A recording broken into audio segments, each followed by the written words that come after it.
Hey everyone, it's Donna Kruse. I'm the CEO of Savvy Technologies.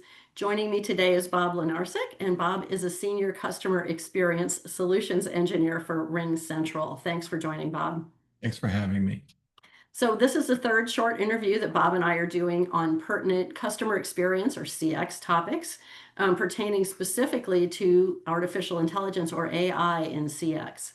And today's AI and CX topic is the death of surveys, what real-time sentiment tells us. Now, if you watched our last interview, you know we touched on this, we brushed past it, but it's definitely a topic that's worth having its own interview. So, Bob, talk to us about why traditional surveys are falling short when it comes to capturing customer sentiment today.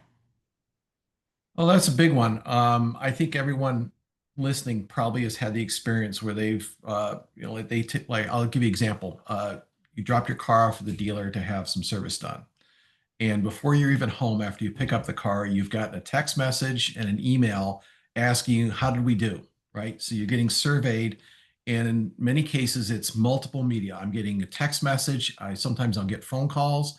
I'll get emails. And unless I had a really bad or really great experience and I want to reward the people I work with, I'm not going to respond. And I've gotten to the point now where I get so many surveys. And if I don't respond for the initial blast of surveys, they'll hit me up again a few days later. And again, I think in the last time I dropped my car off at the dealer, for 3 weeks, they kept bugging me for a survey. And I just stopped. I just said, like, I'm not going to respond. Even if I didn't have a great experience, I just would ignore it. So what's going on is that when people do respond, it's usually because they have a very strong opinion one way or the other. So you lose the details of where you could improve and you're just focusing on the extremes, right? You know, the great experience, how much of that feedback actually gets to the agent you work with? Probably not. Most times they're going to just be concerned with the negative experience. And are they really going to take that into heart and address whatever that concern is? Yeah. So I think surveys are just so limited in terms of what they can really provide business to help them improve in many areas. And you made a great point too, Bob, and I've seen the same thing, right? My phone is full of text messages, let us know how it went, let us know how it went. And so consumers are getting survey exhaustion, right? Where it's like Yeah.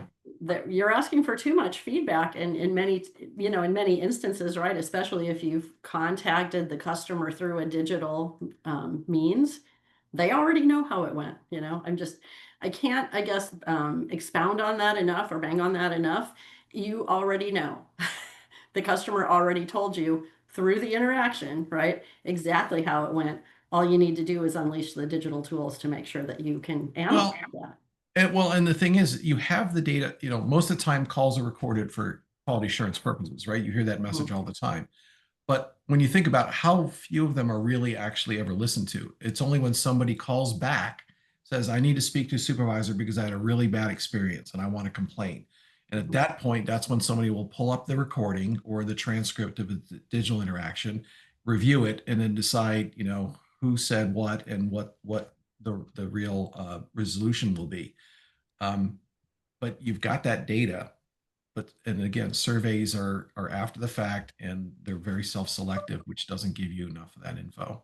Yeah, I think you, in our last interview, you said something about kind of that juicy middle, right? And you've got maybe the 10% that were very happy, the 10% that weren't happy, and that's who you're hearing from.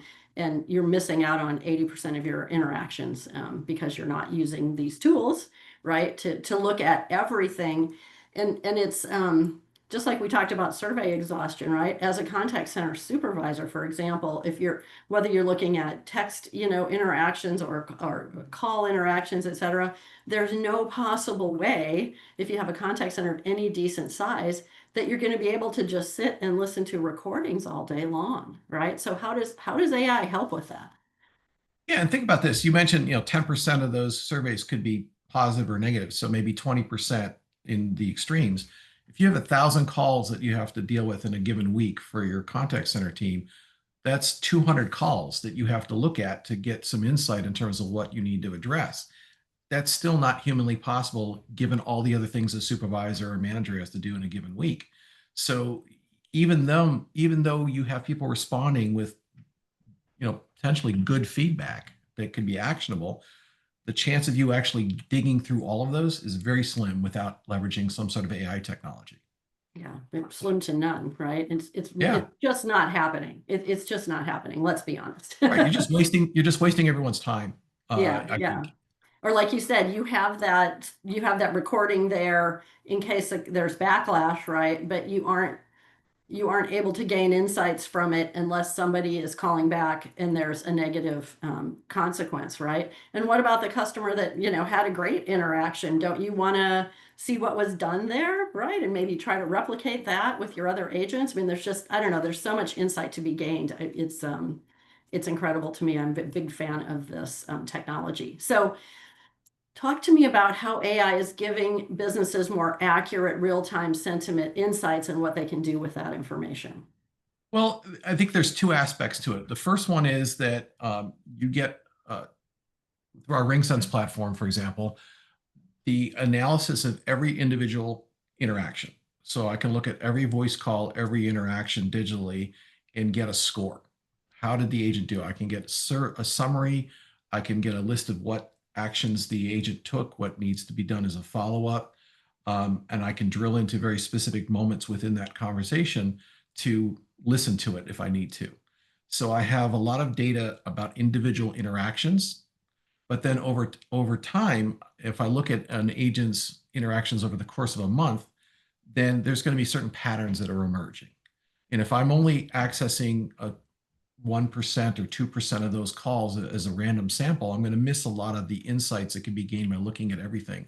So one of the features that we recently rolled out with RingSense is coaching insights. So now the AI looks at every single conversation that agent had over the course of a month and extracts out what it considers to be consistent strengths, along with examples of those interactions that demonstrate that strength, and then opportunities for improvement, along with examples of where they could have done better. And it also provides the ability for the supervisor to add their own strengths or opportunities manually and then provide that overview to the agent. And then the agent can actually review all that. So it provides a very good feedback loop on a consistent basis for agents to be able to see where are they doing well and where they can improve, along with concrete examples. Because I think one of the biggest frustrations I've heard from contact center agents is when they get reviews or feedback from supervisors, it's not specific. And in many cases, there's some bias built in, right? Because the agent has a better relationship with the supervisor than some other agent. So you're going to see a skew of better feedback versus less positive feedback. So I think that those insights help agents improve their performance, and offloads a lot of work from the supervisors.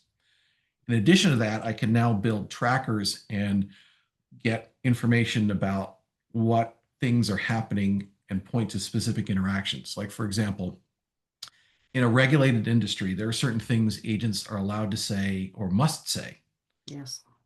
So I can build trackers to look for those things because I'm going to be doing compliance training for those agents on a regular basis. And I want to know, are they following what they're being trained to do? Because there's exposure if I have agents not following with the training there.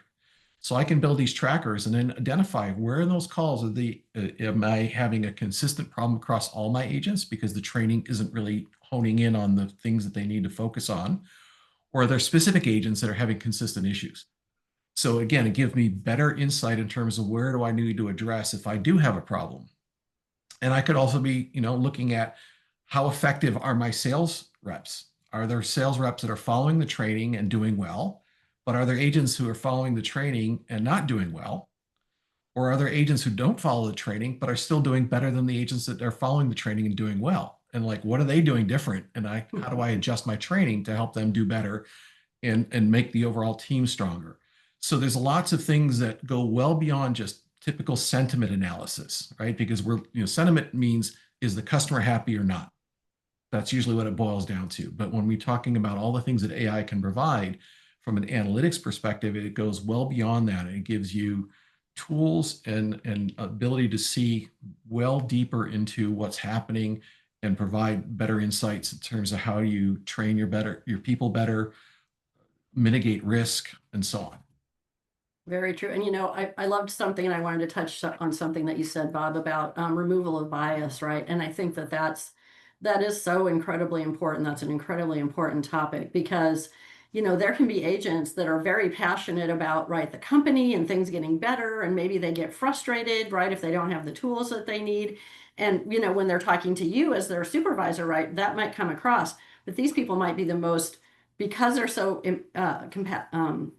passionate about the company, right? And they really want to do well. When they interact with a customer, right? The impression of the customer is completely different, right? Because they want to do well and they want to take care of the customer. That's maybe why they're frustrated, right? So I think having those tools that can remove bias, and it's like if you said these were the 5 things that were important, and I'm a rock star and I'm doing 5 out of 5 on all of these, right? It makes a lot of sense to say, okay, you might not love interacting with me as an agent because I come to you and I'm frustrated because I want the company to change and do better, right? But listen to how I'm interacting with my clients, right? That's the important thing. Oh, well, this person's actually, knocking it out of the park on the client interactions. And that's where we want to grade them. And maybe we'll give them some coaching, but maybe we'll also start listening more closely to the things that they have to say because they really are rock star agents. Our customers love them, right? So maybe there's some insights there that they're giving us that we should pay more attention to. Like you said, we gave a training program and maybe somebody's not following exactly, but they're doing something that's making them even more effective, right? What is that? Is that something that we can incorporate and give it to everyone, right? So I think the learning flows in both directions, if that makes sense. Yeah, and to your point about the agent that has been very vocal and passionate about feedback to their management, but they're doing a great job in representing the company extremely well. When you do traditional surveys, the number, if you look at the percentage of positive responses versus negative, it's always going to be way more negative than positive. So again, you don't have enough of that information about how well that agent's really doing to represent the company and take care of the customers until you have a post-interaction analytics tool like RingSense. Yeah, and something that can really look across, like we've just been kind of beating this drum across all the interactions, right? Because again, Exactly. your customers are telling you how it's going. It's just, are you listening? So, Yes. well, thanks, Bob. I appreciate the insights, and don't miss our next short video on how AI helps agents and managers succeed. Thank you.